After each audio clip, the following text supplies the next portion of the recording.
Hello dear students, welcome to THATSIIT YouTube channel. I'm KASU SIR going to discuss the advanced preparation in chemistry, and that means how to score the maximum in chemistry by grasping the proper idea in order to solve the tricky questions of JEE Advanced. So this is session 2. We have already completed session 1 and we are going to continue 15 sessions so that we can learn the concepts comprehensively and we can put them in a frame or sequence so that we can score as much as possible in the upcoming examination. I hope you are liking the video, so please press the like button, share it with your friends and also subscribe to the THATSIIT YouTube channel. So we have discussed the stoichiometry and states of matter component already, right? So we are dividing this entire chemistry portion into few components which are interrelated mostly with each other. So you could see that there is a bit of connection between what you call the stoichiometry as well as the gaseous state. So I tried to connect them and I tried to discuss the question related to these two chapters in the session 1. So you can watch them if you have missed out. Now the second session is all about the atomic structure, periodic properties and chemical bonding. When it comes to these chapters, you know that these chapters come from the 11th portion. But when it comes to the weightage, they carry the significant weightage in JEE Advanced as well. So let's start discussing the questions. The whole idea is to grab the concept or the tricky part or the logic which is involved in every question and proceed accordingly. So let us pick up the first question. For comfort or convenience, I am giving you the images or diagrams which are upfront available in the internet. So we can use them to identify the answers to this question. Now look at the first question. As I have been telling you that the questions of the JEE Advanced appear to be lengthy, appear to be complicated in terms of the language is concerned, but the question will not be that difficult. If you carefully ascertain or analyze the data, you will find that the question is no longer different from the JEE mains questions. The only point is that you should have the patience to grasp the data from the given question and put it in a proper sequence so that you get the right idea to solve the question. So you should have endurance, that's all. Don't be in a haste to attempt it. Read it properly. You can see in this question that the overlap of the two pz orbitals is taking place, isn't it? You know, this usually molecular orbitals are formed, molecular orbital theory, in which two orbitals, the pz orbitals, are overlapping. It could be the direct overlap or it could be the sideways overlap, leading to the formation of a sigma as well as the pi bond, isn't it? So different orbitals, molecular orbitals are formed, and accordingly you know that the nodes or nodal planes are also there. Now you see sigma orbital has a total 2 nodal planes. You can see that this is the sigma 2p, which is the bonding molecular orbital when 2p orbitals are overlapping. As you could see that there are 2 points where the probability of finding the electron is 0, which are nothing but the nodal planes. Alright, so this seems to be correct, that is option A seems to be correct. Now this is the sigma 2px and sigma 2p star, that is anti-bonding molecular orbital.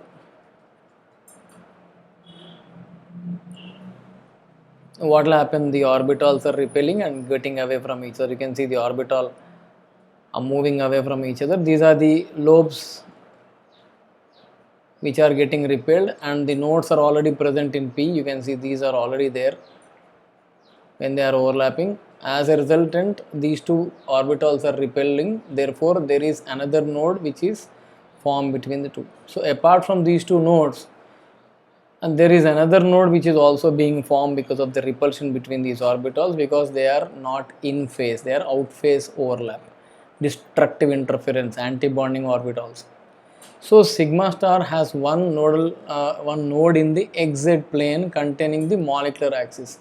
You see, this is the molecular axis, right? We are talking about the XZ plane. However, there is no node which is in the or along the molecular axis. You can see it is rather perpendicular to the molecular axis, whether you take this or this. So there is no point of mentioning that there is any node in the xz plane. So this seems to be incorrect. Now let us see the next one. The pi orbital has one node in the plane which is perpendicular to the molecular axis and goes through the center of the molecule. You can see this is passing through this is your pi 2p, that is bonding molecular orbital. Over here you can notice that there is one nodal plane which is passing through the center, okay, all right, perpendicular to the molecular axis and goes through the center of the molecule, all right. So this is in a parallel to the molecular plane, this is not perpendicular, right? So this also seems to be incorrect. However, when you look at the last option, that is the anti-bonding of the pi star overlap or destructive interference, the pi star orbital has one node in the xy plane containing the molecular axis. You can see there are two planes, one is this, the other one is this. So this is in the xy plane, you can notice, all right, it is along the molecular plane. You see this is the molecular plane. So this option looks to be correct. Therefore the right answer for this question is A and D. Let's move on to the next question, please.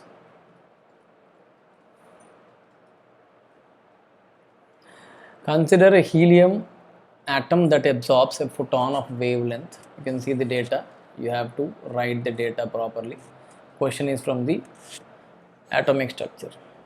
The change in the velocity of helium atom after the photon absorption. You see, when photon is absorbed by the electron, it will certainly subjected to the acceleration which is causing the change in the velocity. I'll call that as delta V. However, it still behaves like a wave, and you know the wavelength associated lambda equal to h by mv usually we write, but in this case it is the change in velocity. So we cannot anticipate the huge amount of change in the mass, hence I am taking it as the m only. So what is happening here, that you need to find out the change in velocity is being asked, right? Lambda is given, so 330 into 10 to the power minus 9 meter equal to h value is given, you know, mass of electron, every information, mass of helium, sorry, okay. So that is 4 into, you have to convert that into gram per mole is given, isn't it? All right, so 4 gram per mole is given, right? You need to convert that into AMU because you are calculating it per atom of the helium, right? 1.66 into 10 power minus 24 gram, all right, into delta V. So you guys have to find the value of what? The delta V. So this is the answer for the second question. I hope you understood it. It is simple de Broglie equation. Only point is you need to get the idea that you need to substitute this. As soon as it is said that it is the change in velocity, someone will panic. So it is still remaining as a wave, hence this is the only concept that is left out to be attempted. So you need to understand which concept to be attempted or applied. So accordingly you can get the answer. You can see that all the information is given, lambda is given, de Broglie wavelength, right? So it is absorbing a photon, h value is also given, 4 gram per mole, you have to convert that into what? AMU, because we are talking about one helium atom, alright. So you have to convert that into AMU per atom, right? So how would you write? 6.023 into 10 power 23 atom, you can see per mole is equal to 4 gram, therefore per atom, one atom is how much? So 4 divided by Avogadro number is this much, but since you want to get the answers, if it is in kilojoule, then you should take in kg, then in that case it will become what? Minus 27. Accordingly you get delta V. Hope you understood. Easy question, right? Only the language is getting tough.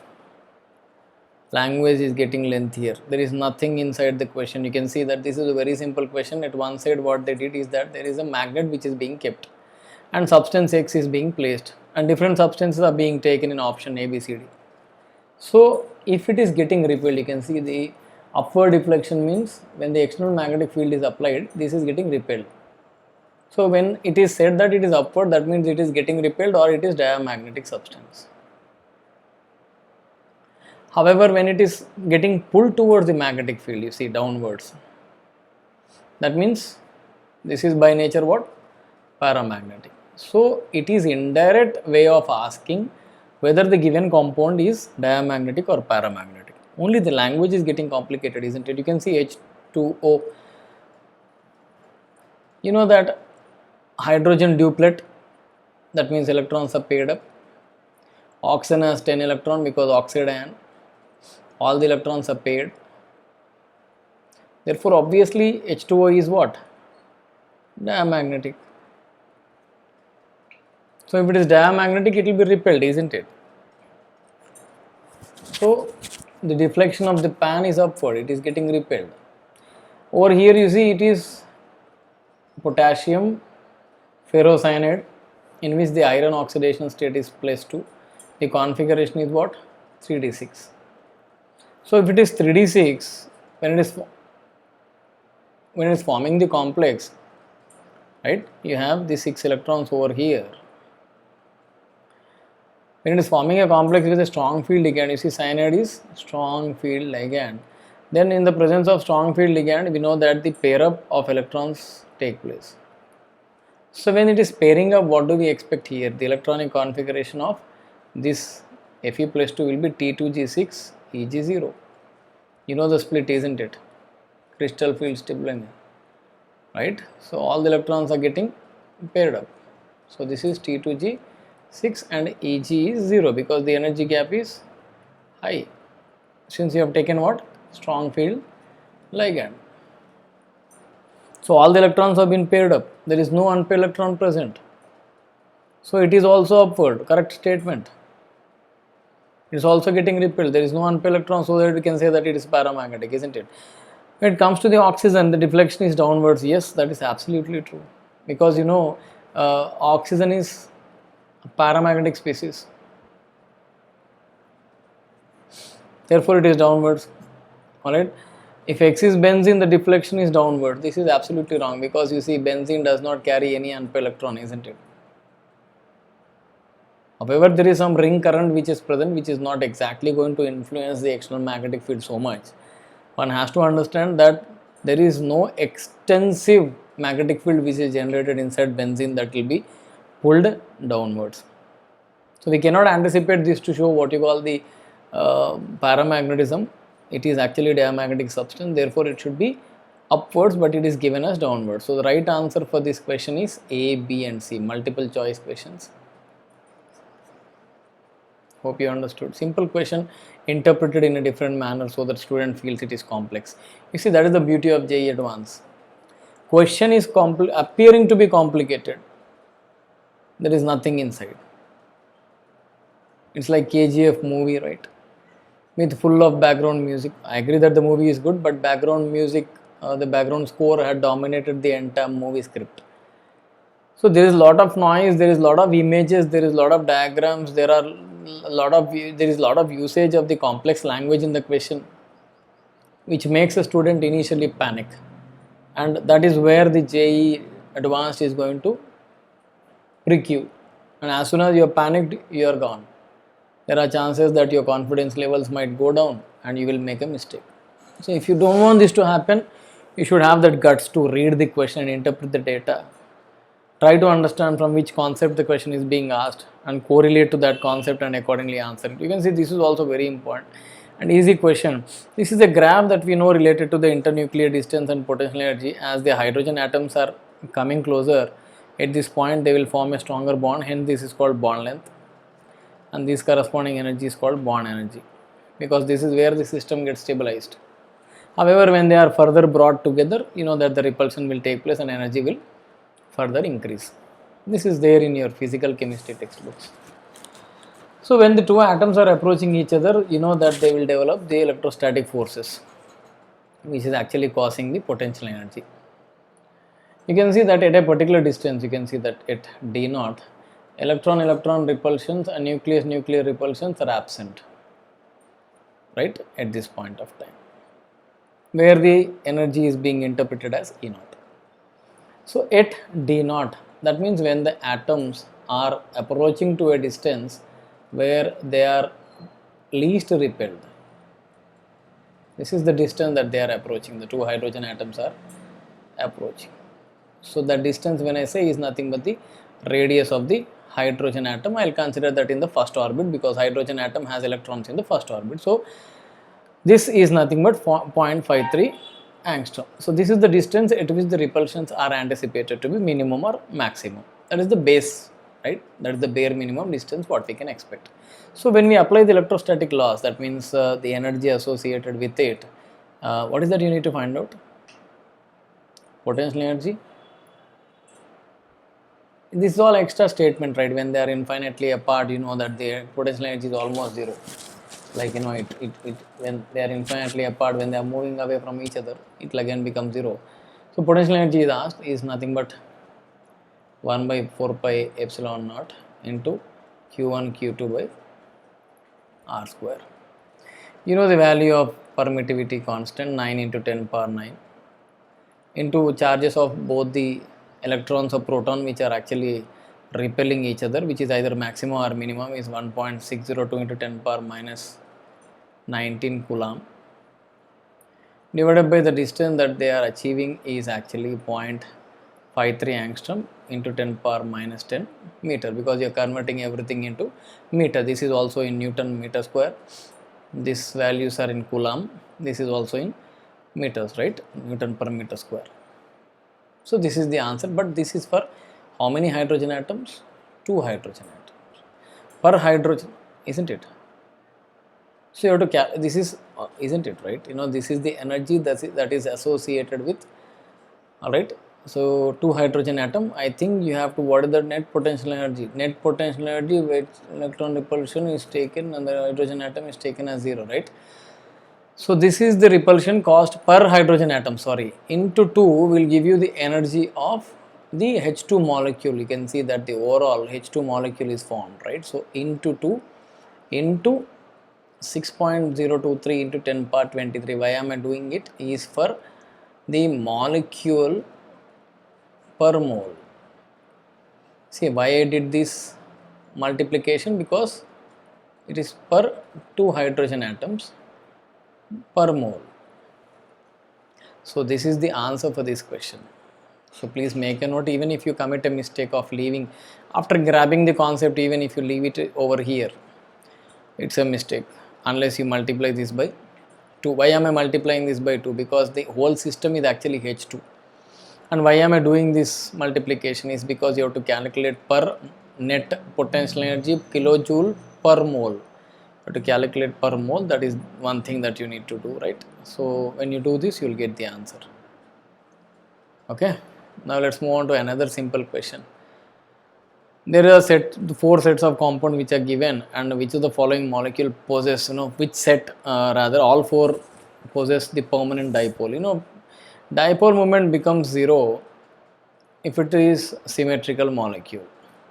If you look at the structures, to answer this dipole moment, you should have the idea about the structures. You know that SO2 is bent because of the lone pair. Chlorobenzene has the polarity. H2SE is something like water. If there is lone pair on the central atom, it will be bent. Alright, you know BRF5 structure, 7 plus 5, I mean square pyramidal.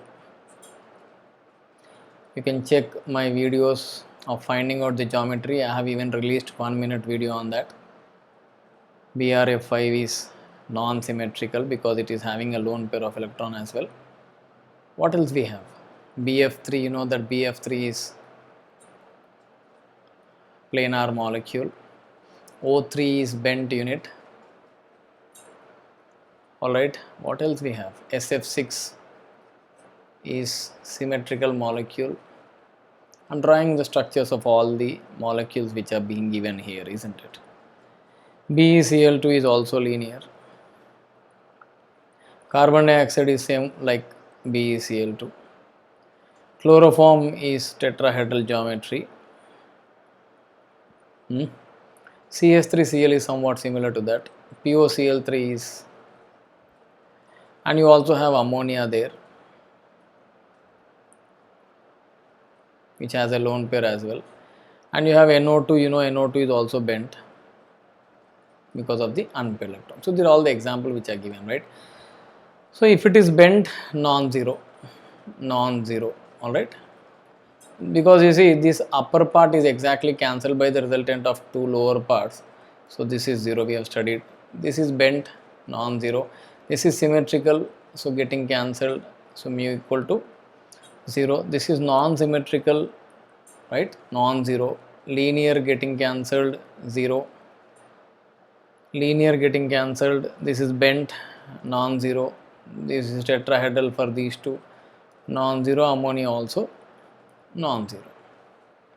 You can see if you look at the molecules, option A has all the molecules having the permanent dipole moment. Over here I am encircling the molecules which have zero dipole. These three have zero dipole. Alright. And when it comes to XCF6, you all have studied, isn't it? XCF6 is also, what is XCF6? Capped octahedron, isn't it?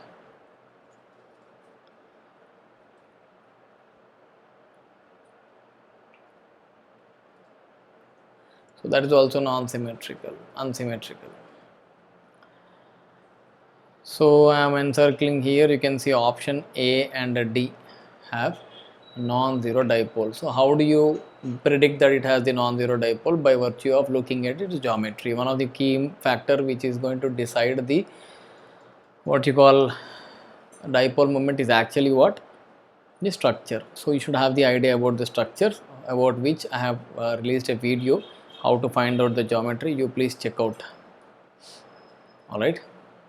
You can see there is a tin chloride which is undergoing a sequence of reactions. There is a series of reactions which is given, right? You can see the only one point which will identify that it is SnCl2 is the fact that it is, you can see it is reducing copper from +2 to +1. So you know that SnCl2 is a very good reducing agent. This actually makes it very clear that the compound which is given is SnCl2. Alright. Now let's see the reactions. SnCl2 plus Cl minus gives dative bond SnCl3 minus. Alright, SnCl2 is forming a dative bond with NMe3 because it has the empty orbital, 3d orbitals vacant. So it gives you SnCl2 NMe3 complex, and SnCl2 is reducing copper chloride to form cuprous chloride and SnCl4. So you can see the set of reactions that are taking place over here. This is X and this is Y. What else? This is Z. The central atom in Z has a lone pair of electrons. The central atom in Z has one lone pair of electron. You know SnCl2 carries one lone pair, which is now boosted by the presence of SnCl4. So this is wrong option. The central atom in X is sp3 hybridized. So for this I give you always formula n/2. You need to find out number of valence electrons plus halogens attached plus charge by 2. So sp3 is the hybridization. Sum of the powers of the hybridized orbitals gives you the hybridization. So this looks to be correct. There is a coordinate bond in Y. Where is Y? Yes, this is the coordinate bond. Alright, the oxidation state of central atom in Z is +2. In Z is actually how much it is? +4. Okay. So usually does tin contain one lone pair? We have to check, isn't it? You know, let me check this option A once again because I doubt. Alright, so SnCl4 is something that is being taken. And how to predict whether it has a lone pair or same, you find out n/2 of tin. Valence electrons of tin, 4th group plus 4 halogens attached by 2, that is equal to 4. Hybridization is sp3 minus 4 atoms attached, that means there are no lone pairs. So this is incorrect. So right answer for this question is what? B and C. Hope you are following. I am not going to take much time of yours. Among the given molecule, the total number of molecules that contains the covalent bond between two atoms of same kind. So here some of the structures are given. Diborane, you can see diborane. These two have the bridged hydrogen between them.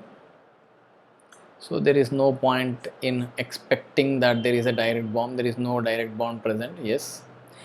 Inorganic benzene is next unit. There is no boron bond because nitrogen is there in between. So this also doesn't have.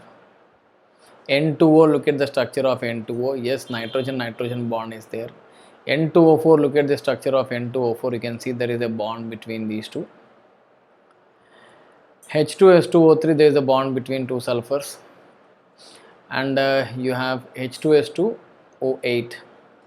You can see that the total number of covalent bond between two atoms of the same kind. You can see that the same kind are having the covalent bonds in these cases. So right answer is being given as what? 4. Easy questions are also asked, isn't it?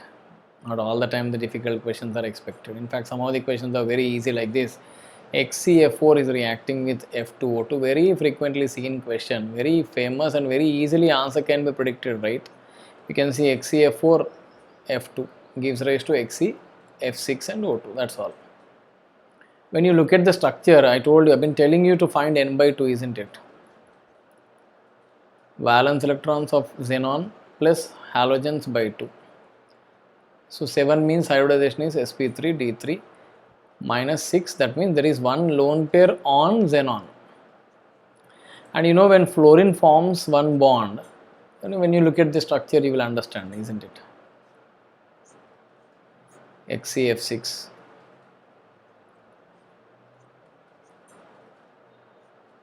It's called distorted octahedral. What is this called? Distorted or capped octahedral. You can see clearly that each fluorine is forming one bond. So xenon has one lone pair, which we have predicted already. Each fluorine has 3 lone pairs, and there are 6 such units. So total answer is 19 for this question. Alright. Look at that, 6 fluorines, isn't it? This is pretty simple equation, you know. Zinc, you know, is a very good reducing agent. Is going to form what? ZnSO4 plus SO2 plus, because you know sulfur got reduced, something must be, so zinc must be oxidized and sulfur got reduced. You can see sulfur converting from +6 to +4. So zinc plus NaOH you have been seeing from our childhood, Na2ZnO2 plus hydrogen, right? Same thing, zinc got oxidized, hydrogen got reduced, fusion it's. You can see G, that is ZnSO4, when react with H2S gives rise to ZnS plus H2O plus ammonium sulfate. These are the products which are formed in this reaction. You can see the oxidation state of zinc in T. What is T? Sodium zincate. In no compound zinc can have +1. Remember this. In all the compounds zinc has what? +2 oxidation state. So this is wrong. R is a V-shaped molecule. What is R here? SO2. SO2 is bent, isn't it? Because of the lone pair that is present on the sulfur. So V-shaped molecule looks to be okay. R is SO2. Z is dirty white in color. Yes. Zinc sulfide is dirty white. White color precipitate. Bond order of Q is 1 in the ground state. What is Q here? Where is Q? Yeah. Na2ZnO2 plus H2, no? Alright. So Q equal to H2. You know that there is one bond between two hydrogen atom. Or as per the theory, molecular orbital theory, the bond order equal to half of bonding electrons minus anti-bonding electrons. So this way also you can find out that the answers are B, C and D. Looks to be simple as well. Let's see the next question, the beautiful one. You can see the ground state of energy of hydrogen is given, isn't it? Then the electronic state of helium plus azimuthal quantum number and magnetic moment. Energy, the energy is given as minus 3.4. Azimuthal quantum number is given as 2. magnetic quantum number is given as 0. So this will serve you as a hint to find out the principal quantum number. As per the formula, minus 13.6 into z square by n square is nothing but energy, that is given as minus 3.4. Minus 13.6 into z value, you know, helium ion. So 2 square by n square equal to minus 3.4, isn't it? So this upon simplification will give you n square. You need to do that, right? N is turning out to be what? 4. So n is 4. What else are given? L equal to 2, m equal to 0. What is that? 4d. Right? It is a 4d state. It has 2 angular nodes, right? You know that formula for angular node?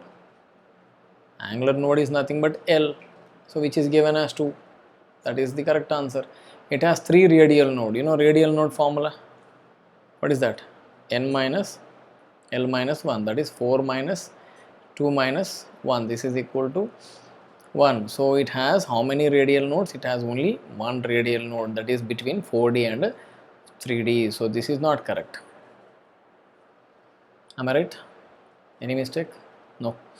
The nuclear charge experienced by the electron in the state is less than 2e, where e is the magnitude of. You can see this is the nucleus, and there is only one electron which is present out there, right? In the n equal to 4. So 2e amount will be fully imparted on this electron. There is nothing which is hindering over here, isn't it? So less than 2e doesn't make any sense. So this is also incorrect. So right answer for this question is A, comma B. Hope you understood. This is one of the beautiful questions, right? Easy. This is the easiest question, like, you know, molecular orbital theory basics. That's what I have told you. If you search the question paper properly, you will get the treasure. I mean to say, the easy questions. You should have that perseverance. You should wait until your turn comes. JEE Advanced is the actually easiest exam to crack, toughest exam to think, right? So you have been given various species, you have studied, right? You know, the electronic configuration I have mentioned upfront, right? There is nothing much to discuss about it. You know from this what is diamagnetic species. You can see only one N2 you have been seeing, isn't it? You know, bond order is one. We have done this part before in mains classes, in mains lectures also, in MSET lectures also. I have written here some of the electronic configuration of the species. So based on that, you see, if there is what you call unpaired electron, isn't it? Unpaired electron, wherever you find, it is paramagnetic, right? The other ones are diamagnetic. 1, 2, 3, 4, 5 and 6. So total number of diamagnetic species are 6. You can just see this, you know, it's in the intermediate textbook also. This is also somewhat similar, right? Number of diamagnetic species. Every year the question is about the magnetism. So watch out carefully. You can see that various species are given. Hydrogen has one unpaired electron. Paramagnetic NO2. You have to count the total number of electrons. 7 plus 2 into 16. You can see 2 into 8. Sorry, oxygens. To 23. If there is odd electron, you can see odd electron means there is a possibility of paramagnetism. And O2 minus, you can see odd electrons, right? 2 into 8 plus 1. 17 electrons as well, right? So this is also paramagnetic. S2 is somewhat like O2. Mn3O4. Mn3O4. You can see that it is being interpreted as what? MnO dot MnO2. Right? So manganese is present in 2 oxidation states. One is +2, the other is +4. Alright, so when you write the configuration of manganese, actually manganese is 25, 3d5, 4s2. So when you write either +2 or +4, see, you have this configuration, isn't it? So either you remove 2 electrons or you remove 4 electrons. It's still going to have 3 unpaired electrons. So this is how we have to ascertain that it is paramagnetic. Over here you can see that this is a weak field ligand. So no pairing occurs, that automatically means it is paramagnetic. Over here also weak field ligand, so it is paramagnetic. Weak field ligands are usually paramagnetic substances. K2MnO4, manganese is plus 6. Manganese plus 6. That is what? 3D1. There is odd electron, it is also paramagnetic. K2Cr2O7. Chromium is plus 7. That is, you can see that argon 3D0, it is the diamagnetic species. Only one species is diamagnetic, other than that all are paramagnetic. This is very simple question which is asked, isn't it? Next, let's see the next question, isn't it? Matching type of question, radius, basics of atomic structure. First one, Rn equal to what? 0.53 into n square by z. So you know that 1 is directly proportional to n square.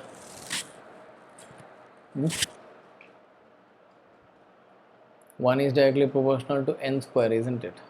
Which is matching here, n square. Angular momentum of the electron in the nth orbit, right? MVR equal to, what is that formula? Second one, NH upon 2 pi. So angular momentum is directly proportional to n, right? Kinetic energy of the electron, you have seen, right? It is 13.6 into z square by n square. So kinetic energy is directly proportional to n power minus 2. Alright, n power minus 2. And potential energy formula is what? Minus 2 into 13.6 into z square by n square. You know that there is a relation between potential and kinetic energy as well. So potential energy is also directly proportional to n power minus 2. So which one is matching? One is matching with T. So simple questions are asked, right? In absolute fundamentals or basic related questions are asked. This is even easier. Last question of the day. You can see the first, second and third ionization enthalpies are mentioned for different species. Where n is less than 10, that is, it could be 1 to 9. What is the value of n? You can see that the n plus 2, I will just either see the maximum value or minimum value. I am not getting into the details of the second and third ionization potential. I will just go into the first ionization potential. You can see for n plus 2, the first ionization potential is very low. And you can see for n plus 1, the first ionization potential value is very high. This indicates that this n plus 2 maybe is the alkali metal, and since it is very high, this is noble gas element. So if I take n as 9, that is the fluorine atom whose configuration is 1s2, 2s2 and 2p5, you know that it is stable, hence removal of the electron is difficult. So when I am writing n plus 1, which is equal to 10 neon, it is very difficult to remove the electron from it, isn't it? This is the higher value. Forget about the other two values. And n plus 2, that is equal to 11 sodium, very easy to remove the electrons, right? 1s2, 2s2 and 2p6 and 3s1. You know that this electron can be easily removed. And when it comes to n plus 3, that is 12 magnesium, removal of the first electron is difficult, but second is not that difficult. You can see as compared to these three values, this value is relatively low. This shows that the value of n is 9, and there is a hint that it is less than 10, so you have to make sure that you write the answers this way. Alright, hope you have understood what you say, isn't it? Okay, so you understood the concepts and you are liking the videos, so do not forget to share, subscribe and like. Also post your comments are very important and useful, right? That's it for today. See you again.